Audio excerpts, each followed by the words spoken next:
Manchester United ने Reuben Amorim को sac कर दिया। आज की सबसे बड़ी खबर यही है।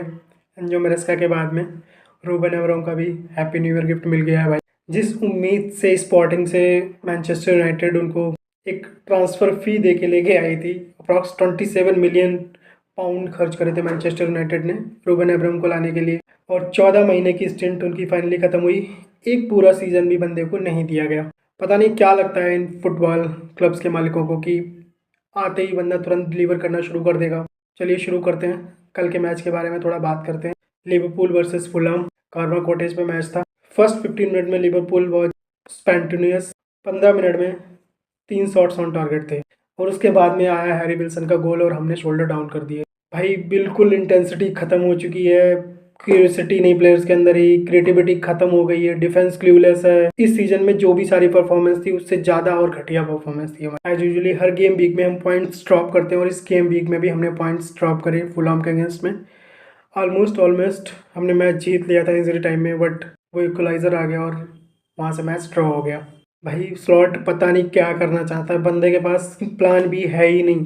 पहला गोल कोडी कप को ऑलमोस्ट स्कोर कर चुका था, बट वही है कि बंदा मिस कर बैठा, और एक टाइट एंगल था, वहां से स्कोर नहीं कर सकता था। 30 मिनट के बाद में लिटरली प्लेयर्स ड्रेसिंग रूम की तरफ देख रहे थे कि बस वो चाहते थे कि कैसे करके ड्रेसिंग रूम तक पहुंचे, और उसके बाद में फिर से एक नई एनर्जी के साथ में स्लॉट की पेप टॉक के बाद में आए, और वैसा ही हुआ। 50 मिनट के बाद में हम आए, थोड़ा अच्छा गेम हमने शुरू करा, पेसी थोड़ा सा मिडफील्ड थोड़ी सी क्रिएटिव हुई। कर्टी जोनस जो कि ऑलरेडी बहुत फ्लॉलेस था, और उसने अच्छा गेम इम्प्रूव करा। 57 मिनट में उसका रिवार्ड मिला, और ब्रिज ने एक कॉर्नर ब्रैडली के पास पे गोल स्कोर कर दिया, और ये ब्रिज का दूसरा गोल था। मैं बहुत खुश था भाई, परफॉर्मेंस जैसी भी चल रही थी, बट ब्रिज ने एटलीस्ट सेकंड गोल स्कोर करा।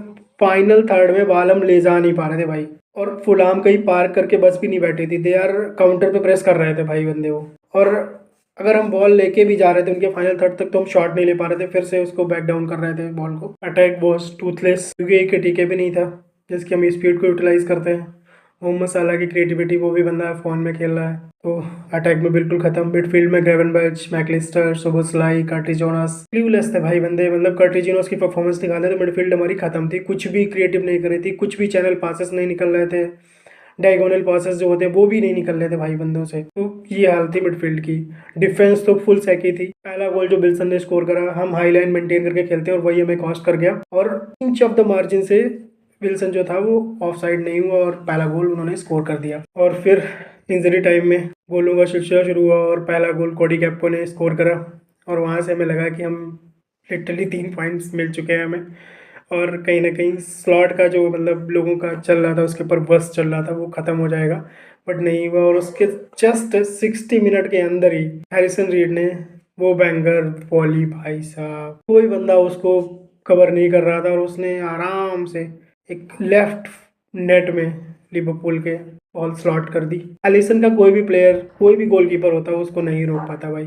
वो ज़बरदस्त मिसमराइजिंग बॉली थी, और उस वहाँ पे हमने फिर से लीड बॉटल कर दी, और फिर 2-2 फाइनली ड्रॉ हो गया मैच। मार्को सिल्वा को लिवरपूल कभी भी प्रीमियर लीग में हरा नहीं पाई है। एक नया स्टैट्स है भाई ये। एज यूजुअल कोई इंटेंसिटी नहीं, कोई क्रिएटिविटी नहीं, कोई प्रेसिंग नहीं, जैसे कि पहले सीजन में हमारी होती थी। प्लेयर्स बॉल जैसे ही उनसे छूटती थी वो रिकवरी के लिए भागते थे, बिल्कुल भी नहीं दिख रहा था।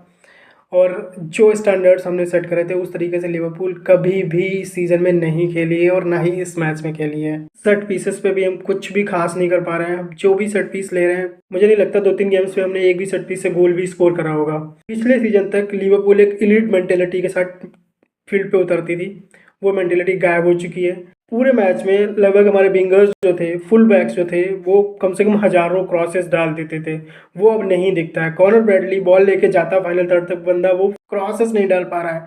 फ्रिम्पोंग ने इसी मैच में इंजरी टाइम में जो क्रॉस डाला था ना भाई, क्या प्रिसीजन के साथ पिन पॉइंट क्रॉस डाला उस बंदे ने, और कोडी गैक्पो ने स्कोर कर दिया। तो क्रॉसेस की बहुत ज़रूरत है, नहीं पड़ रहे हैं, क्यों नहीं डालना। ना करके जी क्रॉसेस डालना ज़्यादा, ना ही हमारा कॉर्नर ब्रैडली जो कि रेगुलर स्टार्टर है। 500 मिलियन पाउंड खर्च करने के बाद में भी बेंच पे नंबर्स नहीं हमारे पास इस सीजन। वो इंजरीज हैं, कुछ भी हैं, लेकिन फिर भी नंबर्स एटलीस्ट कुछ इस चीज़ को सोच के चलते हैं कि हर पोजीशन के लिए एटलीस्ट 1 से 2 प्लेयर वो रखता है, बट नहीं। स्लॉट की अलग ही प्लानिंग चल रही थी, अलग ही।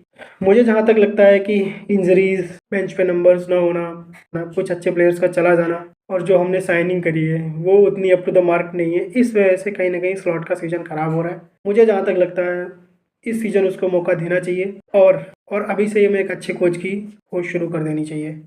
बाकी आपको क्या लगता है नीचे कमेंट्स में बताइए। आप इस वीडियो को लाइक करिए, इस चैनल को सब्सक्राइब करिए। Thank you so much for watching this video.